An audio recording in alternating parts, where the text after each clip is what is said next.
जय हिंद, जय श्री राम साथियों। नमस्कार सभी को। सब लोग मस्त हो।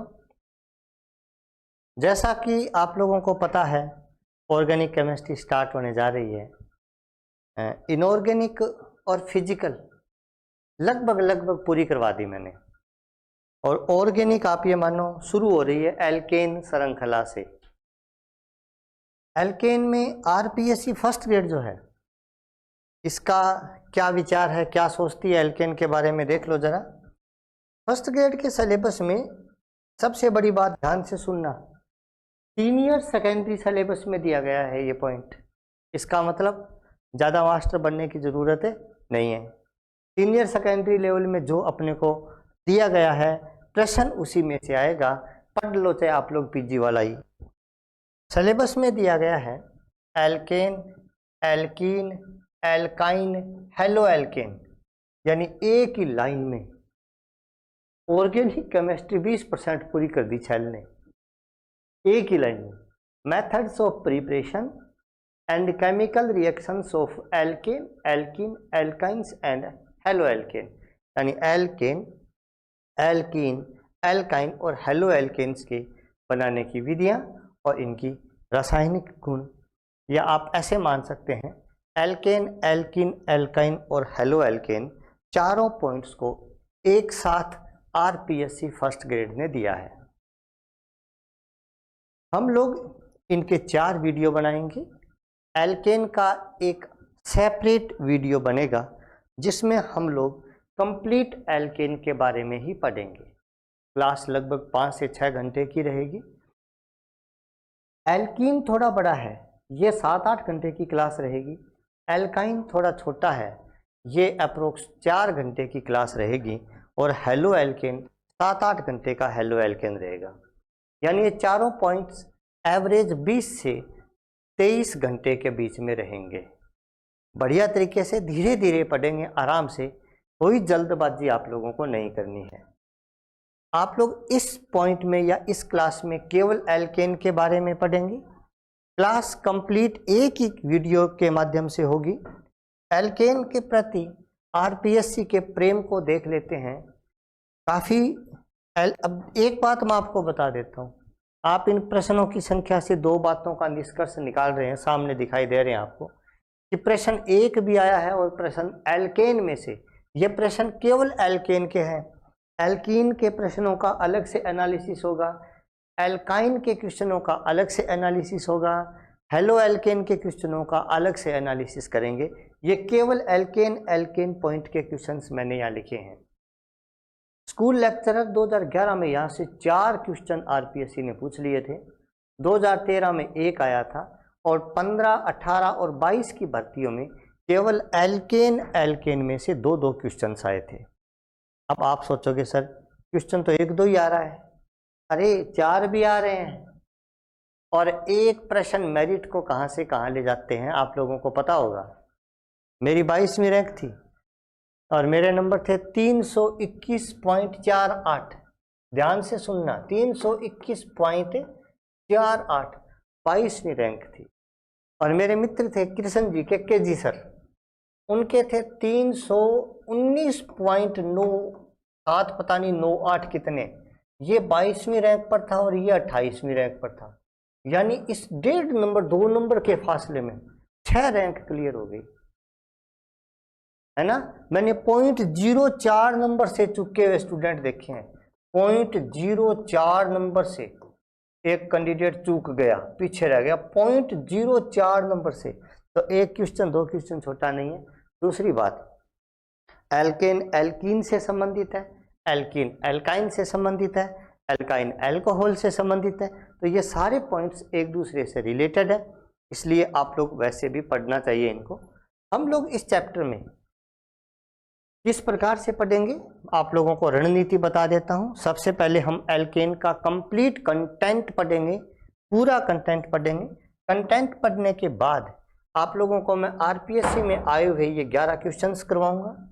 एनसीईआरटी की बुक में 6 क्वेश्चन दिए गए हैं, ये 6 क्वेश्चंस भी मैं आप लोगों को करवाऊंगा। 9 क्वेश्चंस मैंने अदर बनाए हैं, ये भी करवाएंगे। टोटल 26 क्वेश्चंस होते हैं। ये 26 क्वेश्चंस मैं आप लोगों को एल्केन की श्रृंखला में करवाऊंगा। 5 से 6 घंटे की ये क्लास पढ़ने के बाद स्कूल व्याख्याता भर्ती परीक्षा में एल्केन से बाहर कोई भी क्वेश्चन नहीं जाएगा। क्वेश्चन बाहर कहाँ जाएंगे? जैसे मैं हमेशा ही कहता हूँ कि मैं जो पढ़ा रहा हूँ स्कूल व्याख्याता भर्ती परीक्षा में टॉप 10 में आने के लिए काफ़ी है। फिर से सुन लो आप लोग, आरपीएससी फर्स्ट ग्रेड की भर्ती में अशोक सर से आप लोग पढ़ रहे हो। अशोक सर के मैटर में से स्कूल व्याख्याता भर्ती परीक्षा में टॉप 10 में आने के लिए पर्याप्त मैटर आप लोगों को मैं करा रहा हूँ। 100% किसी का नहीं आता, क्योंकि आरपीएससी है, ये माध्यमिक शिक्षा बोर्ड नहीं है जो आप लोगों को डायरेक्ट क्वेश्चन दे दें विलियन किसे कहते हैं, या एल्केन में दे दे डायरेक्ट साबात्य सेंद्रिय अभिक्रिया को एक्सप्लेन कीजिए, तो आप लोग खुश हो जाओगे। ऐसा तो है नहीं। लेकिन ऑर्गेनिक केमिस्ट्री में क्वेश्चन बाहर नहीं जाएगा, इनऑर्गेनिक में बाहर जाता है थोड़ा बहुत, क्योंकि वो थ्योरी है वहाँ पर और कुछ थ्योरी की चीज़ें छूट जाती है। और सभी लोगों में आप लोग देख लेना, पीछे का पेपर देख लो, किसी भी कोचिंग का मटेरियल देख लो, 2-3 क्वेश्चन बाहर रहते हैं। वो इनऑर्गेनिक से ज़्यादातर रहने के चांसेस रहते हैं, क्योंकि थ्योरी इतनी ज़्यादा दी जाती है वहाँ पर कि हम लोग कंप्लीट कवर नहीं कर पाते। अब मैटर में साथियों एल्केन क्या है उसके बारे में चर्चा तो करेंगे बाद में, उससे पहले एक छोटे से टॉपिक पर चर्चा करते हैं। देखो, ये कहानी शुरू होती है हाइड्रोकार्बन से। हाइड्रोकार्बन का मतलब कार्बन और हाइड्रोजन से मिलकर के बने हुए यौगिक। एनसीईआरटी की बुक वाले ने सबसे पहले एक लाइन दी है कि हाइड्रोकार्बन ऊर्जा के प्रमुख स्रोत हैं। Hydrocarbons are the sources of energy. ऊर्जा के बहुत महत्वपूर्ण स्रोत है हाइड्रोकार्बन्स। ऊर्जा के स्रोत हैं, तो ऊर्जा के स्रोत में मैं आप लोगों को 2-3 एक पॉइंट्स करवाता हूँ, जरा आप लोग सुनना, जो हाइड्रोकार्बन से मिलकर के बने हैं। तो यहाँ सबसे पहले आप लोगों को हेडिंग डालना चाहिए हाइड्रोकार्बन। हाइड्रोकार्बन के बाद में तो एल्केन आएगा ना। हाँ, ये हाइड्रोकार्बन जो वो एल्केन का बाप है। एल्केन, एल्कीन, एल्काइन तीनों इनके बेटे हैं, ऐसे आप लोग मान सकते हैं। अब देखो, हाइड्रोकार्बन के बारे में एनसीईआरटी ने एक लाइन दी है कि हाइड्रोकार्बन जो है, हाइड्रोकार्बन ऊर्जा के प्रमुख स्रोत हैं। Hydrocarbons are the sources of energy. ये ऊर्जा के बहुत महत्वपूर्ण स्रोत हैं। इसका मतलब ये है कि हो सकता है हाइड्रोकार्बन से ही ऊर्जा बनी हो। मैं आपको बता रहा हूँ, जैसे जीवाश्म ईंधन है, फॉसिल फ्यूल, पेट्रोल, डीजल, कोयला, प्राकृतिक गैस, पेट्रोलियम गैस, ये सारे के सारे हाइड्रोकार्बन का मिश्रण है। आप लोग इस लाइन को नोट कर लो आप लोग, कि जितने भी जीवाश्म ईंधन है वो सभी हाइड्रोकार्बन के मिश्रण होते हैं और उनमें एल्केन का बहुत बड़ा योगदान है। जैसे आप नेचुरल गैस लेंगे, मान लीजिए प्राकृतिक गैस, तो मैथेन सबसे ज़्यादा मात्रा में पाई जाती है, 90-95% गैस मैथेन है प्राकृतिक गैस में। पेट्रोलियम गैस है तो उसमें ब्यूटेन और प्रोपेन सबसे महत्वपूर्ण घटक है। ठीक है, आप इसमें सबसे पहले हेडिंग डालिए कि प्राकृतिक गैस। मैं यहाँ ऐसे लिख देता हूँ, कैपिटल ए लिख करके, प्राकृतिक गैस या नेचुरल गैस। प्राकृतिक गैस यानी नेचुरल गैस। क्या क्या बातें पढ़नी चाहिए आप लोगों को? प्राकृतिक गैस कहाँ पाई जाती है? प्राकृतिक गैस पाई जाती है पेट्रोलियम के ऊपर परत के रूप में। परत के रूप में साथियों, एक बात आपको मैं बता रहा हूं, पेट्रोल और पेट्रोलियम दोनों अलग अलग पद हैं। पेट्रोलियम मिश्रण है जिसको जमीन से खोदकर निकाला जाता है, और इस पेट्रोलियम से आप लोगों को पेट्रोल, डीजल, कैरोसिन, नेफ्था ऐसे पदार्थ प्राप्त होते हैं। पेट्रोलियम मिक्सचर है, एक प्रकार का क्रूड ऑयल है, कच्चा तेल है, ये मान सकते हैं आप लोग। प्राकृतिक गैस जो है ये पेट्रोलियम के ऊपर पृथ्वी में एक परत के रूप में पाई जाती है, और प्राकृतिक गैस का जो संगठन है इसका जो कंपोजिशन है संगठन, उसमें मैथेन लगभग 95% मैथेन है। मैथेन लगभग 95% यानी प्रमुख घटक मैथेन है। इसके अलावा थोड़ी बहुत मात्रा में एथेन भी है, प्रोपेन भी है, ये भी अल्प मात्रा में पाई जाती हैं। ठीक है। प्राकृतिक गैस में एक ध्यान रखना आप लोग, नेचुरल गैस में H2S हाइड्रोजन सल्फाइड विषैली गैस पाई जाती है। ये थोड़ी जहरीली है, हानिकारक है, विषैली भी है, विषैली गैस पाई जाती है। इसे अलग करना होता है या अलग करना पड़ता है।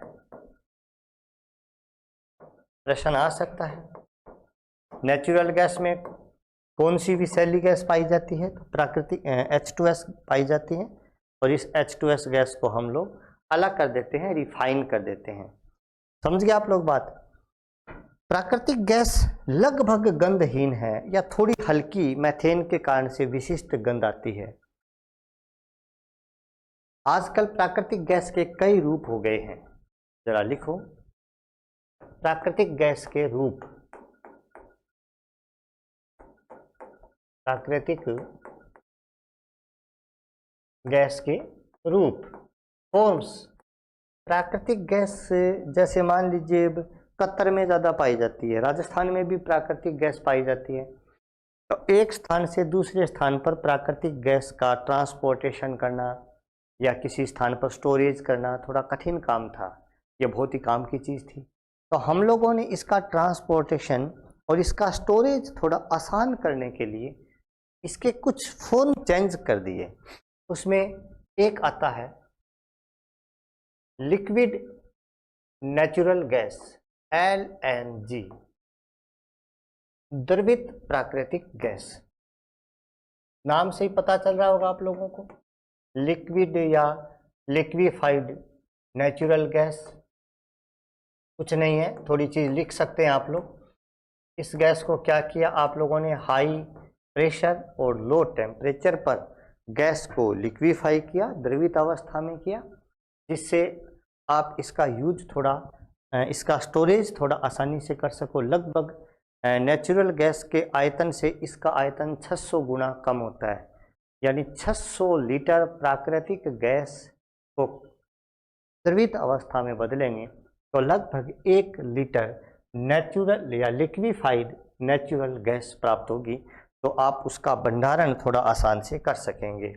एक होता है CNG, नाम सुना होगा आप लोगों ने, है ना, देखा भी होगा। CNG का यूज बहुत ज़्यादा होता है क्योंकि ये पोल्यूशन फ्री है। कंप्रेस्ड नेचुरल गैस अर्थात संपीड़ित प्राकृतिक गैस।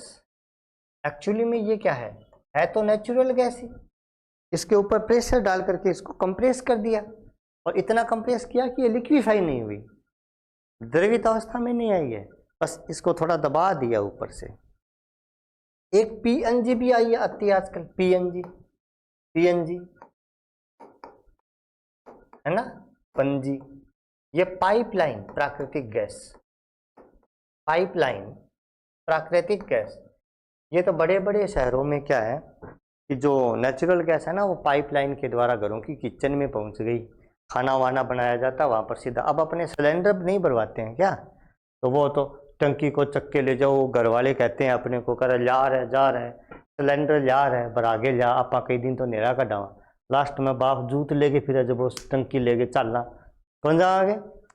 टंकलारी समस्याओं आज़ादी, घर में पाइपलाइन आ गई, जितनी गैस जलाएंगे उतना ही बिल आएगा।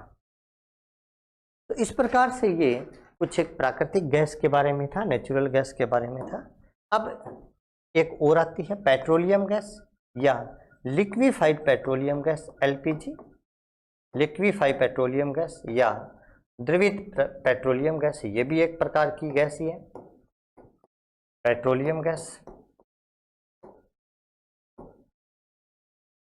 इस गैस का मुख्य जो घटक है, इसका संगठन में तो मेन जो पोर्शन है इसका वो ब्यूटेन है, ब्यूटेन। 1 नंबर पर है, मैं फर्स्ट लगा दूं यहाँ पर। प्रोपेन सेकंड पर है। और यदि आप लोगों को एक चीज और ध्यान रखना, एलपीजी में ब्यूटेन और प्रोपेन है ना, लगभग बराबर सी मात्रा में होता है। ब्यूटेन भारत में पाया जाता है, उसमें ब्यूटेन पाया जाता है लगभग 52%, प्रोपेन पाया जाता है लगभग 51%। क्षेत्र के हिसाब से बदलता भी रहता है। तो ब्यूटेन और प्रोपेन दोनों का मिश्रण भी एलपीजी का मुख्य घटक माना जाता है। तो यदि ऐसे आ जाए ना आप लोगों के ऑप्शन में कि ब्यूटेन प्लस प्रोपेन, तो आप उसको ऑप्शन सही मानेंगे। और यदि अलग अलग ऑप्शन दे दिए जाएं तो आप लोग ब्यूटेन को सही मानना, प्रोपेन को ज़्यादा सही मत मानना। इसके अलावा इसमें थोड़ी बहुत एथेन भी होती है, थोड़ी बहुत मेथेन भी होती है। अब मैं आपको एक बात और बता रहा हूँ, एलपीजी ज़रा ध्यान से सुनना, गंधहीन गैस है। एलपीजी गंधहीन गैस है, गंधहीन गैस। अब गंधहीन का क्या मतलब होगा? एलपीजी में किसी भी प्रकार की सुगंध नहीं आती और हमारे घरों के सिलेंडर में एलपीजी गैस भरी रहती है। अब आप कहोगे सर एलपीजी में यदि गंध नहीं आती तो सिलेंडर में यदि एलपीजी गैस का रिसाव हो जाए तो हमें गंध आती है? बिल्कुल आती है। तो क्या सर उसमें एलपीजी ही भरी है? बिल्कुल एलपीजी भरी है। एलपीजी गैस गंधहीन होती है। इसलिए जब कहीं भी एलपीजी गैस का रिसाव हुआ शुरुआत में तो पता नहीं चला लोगों को कि एलपीजी का रिसाव हो रहा है। माचिस जलाई, विस्फोट हो गया। तो लोगों ने सोचा, वैज्ञानिकों ने, क्या ये तो मामला गड़बड़ हो जाएगा इससे, तो इसके लिए क्या करें? तो उन्होंने एक कंपाउंड मिलाया, एथिल मरकैप्टेन। ध्यान से सुनना, एथिल मरकैप्टेन मिला करके इसे गंध युक्त किया जाता है जिससे रिसाव का पता चल जाता है। तो एथिल मरकैप्टेन से एलपीजी में गंध उत्पन्न होती है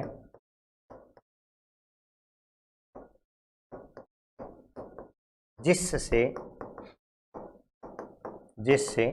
रिसाव का पता चलता है, लीकेज का, रिसाव का पता चलता है। भाई रिसाव हो रहा है कि नहीं हो रहा है, एल्केन में कहाँ हो रहा है, उसका पता करने के लिए एथिल मरकैप्टेन कंपाउंड नेचुरली इसके अंदर मिलाया जाता है बाहर से, इसमें होता नहीं है एलपीजी में।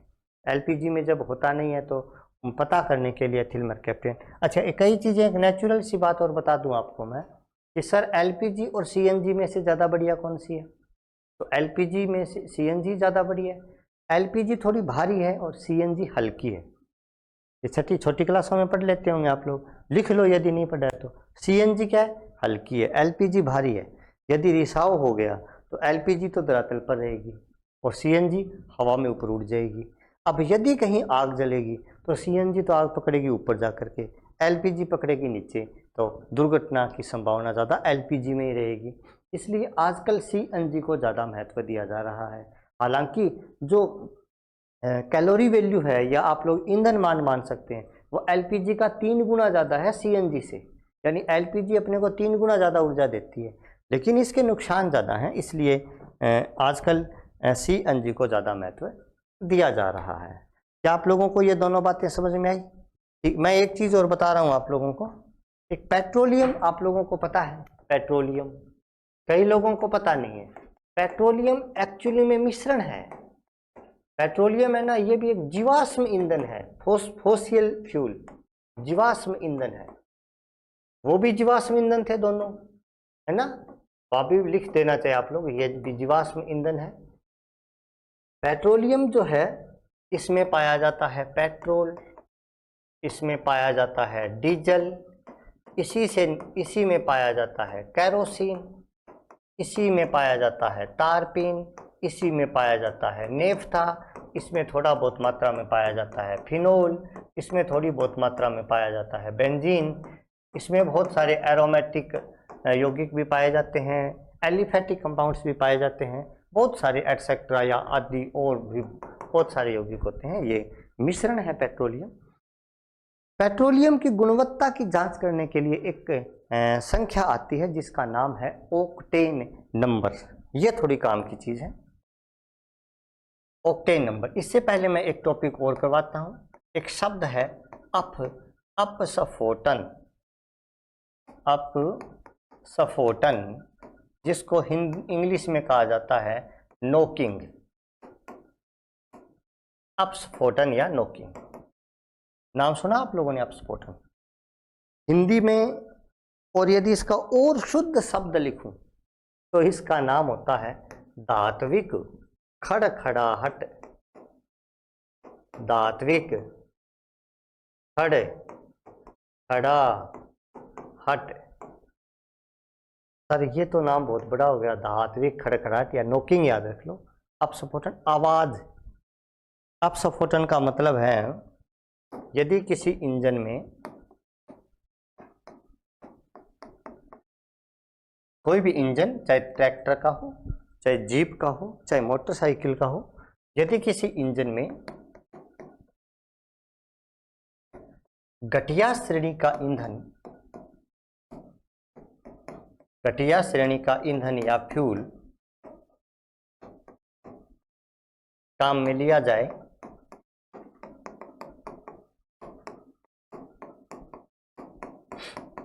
तो उसमें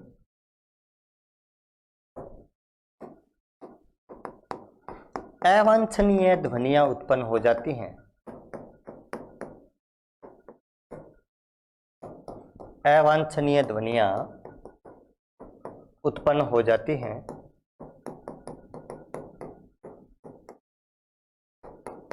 जिन्हें अपस्फोटन कहते हैं। यानी इस प्रकार की साउंड्स आती हैं जो आपको अच्छी नहीं लगती इंजन में। बाइक में नहीं आती है क्या? अपनी बाइक को सर इसमें तो सर्विस करवानी पड़ेगी बाइक की। वो बाइक खुद बोल के थोड़ी कहती है कि भाई जी अब ना चलाओ, मैंने सर्विस करा के जाओ थे, हैं मेरे माँ इंजन में गड़बड़ आ गई। इंजन से आवाज़ आती है, चलाते हैं तो थोड़ी विशेष प्रकार की सी आवाज़ आती है, स्टार्ट करते हैं तो अलग ही आवाज़ आती है। तब अपने कहते हैं कि ना यार इसकी तो सर्विस करवानी पड़ेगी। चलो वो तो इसलिए आती है क्योंकि आप लोगों ने लंबी यूज ले ली बाइक को। फिर भी यदि हम घटिया श्रेणी का ईंधन, पहले जो स्कूटर हुआ करते थे ना, तब जो पेट्रोल डीजल आया करता था ना, उसमें लेड की मात्रा आया करती थी, पता आपको? तो स्कूटर में एक विशेष प्रकार का ऑयल, वो जो पेट्रोल डलवाते तो 5-10 रुपए का वो ऑयल भी डलवाया जाता था, है ना। वो अपस्फोटन रोधी पदार्थ था, एंटी नोकिंग सब्सटेंस। मैं यहाँ हेडिंग डाल रहा हूँ, एक पदार्थ आएगा आपके, एंटी नोकिंग अपस्फोटन रोधी पदार्थ। अपस्फोटन रोधी पदार्थ, नाम से ही पता चल रहा है अपस्फोटन रोधी यानी anti knocking substance. Anti knocking, जो पदार्थ अपस्फोटन को रोकता है वो एंटी नोकिंग है। और इसका बहुत अच्छा एग्जाम्पल है TEL। एग्जाम्पल लिखो इसका, tetra ethyl lead. Tetra ethyl lead ये एक एंटी नोकिंग सब्सटेंस है जो नोकिंग को रोकेगा। टेट्रा एथिल लेड का फॉर्मूला C2H5 होल 4Pb ये हो जाएगा। तो इस प्रकार की बात को आप लोग अपस्फोटन में ध्यान में रखना है। कौन सा ईंधन अच्छा होगा? जो ईंधन अपस्फोटन उत्पन्न ना करे, जो नोकिंग उत्पन्न ना करे, उस ईंधन को, उस पेट्रोल को, उस डीजल को अच्छा ईंधन या अच्छा फ्यूल माना जाएगा। लेकिन 100% अच्छा तो कुछ होता ही नहीं है। भगवान को छोड़ करके 100% सही इस दुनिया में कोई है ही नहीं। तो ऐसा ही फ्यूल में भी होता है। आप दुनिया का अच्छे से अच्छा ईंधन ले आओ, अच्छे से अच्छा पेट्रोल ले आओ, अच्छे से अच्छा डीजल ले आओ, थोड़ी बहुत कमी तो उसमें अपने को मिलेगी मिलेगी। अब किसी भी पेट्रोल की गुणवत्ता की जांच समझा रहा हूं मैं आप लोगों को। पेट्रोल की गुणवत्ता की जांच करने के लिए एक विशेष नंबर आता है, उसका नाम है ओक्टेन नंबर। आप लोग हेडिंग डालिए, ओक्टेन नंबर। आप कहोगे सर आप ये हमें क्यों करवा रहे हैं? मैं आपका सिलेक्शन करवाने के लिए करवा रहा हूं भाई। ओक्टेन संख्या या ओक्टेन नंबर पेट्रोल की गुणवत्ता की जांच, क्वालिटी की जांच ओक्टेन नंबर से की जाती है।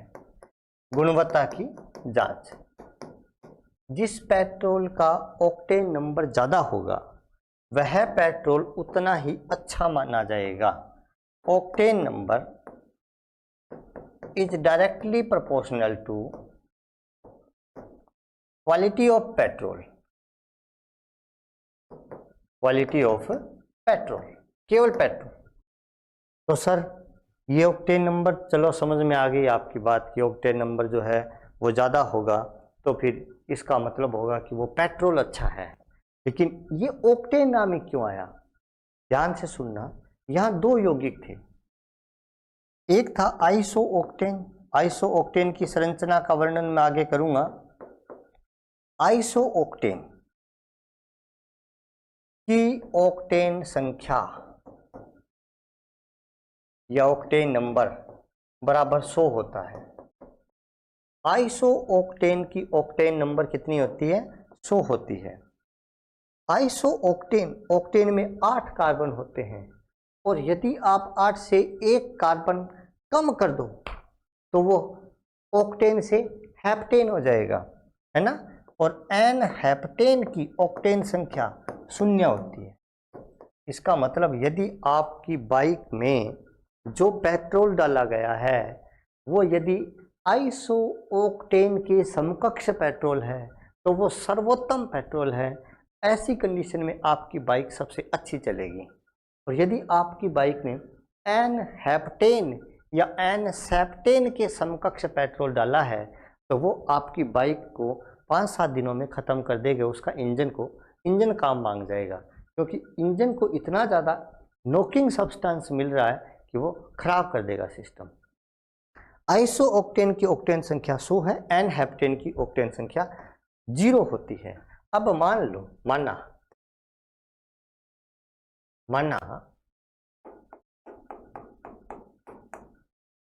किसी पेट्रोल की, माना कि किसी पेट्रोल की ऑक्टेन संख्या,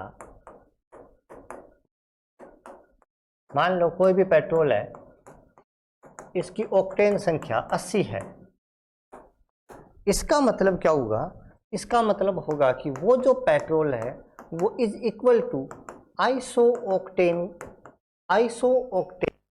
80% और प्लस एन सेप्टेन या एन हेप्टेन जो है वो 20% है इसमें।